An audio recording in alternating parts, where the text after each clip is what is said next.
Kurnool market యార్డ్లో 45 కిలోల ఉల్లి బస్తాను ప్రభుత్వం కేవలం 100 రూపాయలకే విక్రయించడంతో ప్రజలు హర్షం వ్యక్తం చేస్తున్నారు. రైతుల నుంచి మార్క్ఫెడ్ ద్వారా క్వింటా ఉల్లి 1200 రూపాయలకు ప్రభుత్వం కొనుగోలు చేసింది. 1900 టన్నుల ఉల్లి కర్నూలు మార్కెట్ యార్డ్లో నిల్వ ఉంది. వేలంపాట ద్వారా వ్యాపారులు, హోటల్ నిర్వాహకులకు కొంతమేర అమ్మారు. మిగిలిన ఉల్లిని 100 రూపాయలకే ఒక బస్తాను ప్రజలకు విక్రయిస్తున్నారు. ఉల్లి విక్రయాలను పరిశీలించిన జిల్లా కలెక్టర్ సిరి ఎలాంటి సంఘటనలు జరగకుండా చర్యలు తీసుకోవాలని సూచించారు.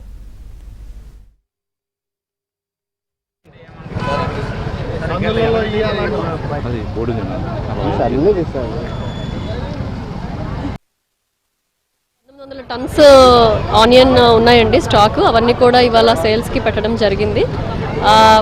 బస్తా ఒక 45 to 46 kg ఆనియన్స్ బస్తా ఒక 100 రూపీస్ అని చెప్పి వైడ్ పబ్లిసిటీ చేసాము. ఎందుకంటే తొందరగా ఇది కూడా సేల్ చేయాలి కాబట్టి. ఎక్కడ కూడా మనకి స్టాంపేడ్ కానీ రష్ కానీ ఉండకుండా కౌంటర్స్ ఒక 4 పెట్టడం జరిగింది. మనకు అన్నం పెట్టే అన్నదాతలు కాబట్టి వాళ్ళకి నష్టం లేకుండా గవర్నమెంట్ కొని మనకి ఇవ్వడం మంచిగానే ఉంది సార్. ఈ 100 రూపాయల పథకం 45 కేజీల ఉల్లిగడ్డలు ఇవ్వడం అనేది చాలా ఆనందకరమైనటువంటి విషయం. ఎందుకోసం అని అంటే రైతులకు మంచి మద్దతు ధర కల్పించి మాకు 100 రూపాయలకి ఇవ్వడం అనేది చాలా గొప్ప విషయం. ఉల్లిపాయలు సంచి 100 రూపాయలు ఇవ్వడం అంటే 40 కేజీల బ్యాగ్ ముందు 50 కేజీల దాకా బిజీ ఉంటుంది.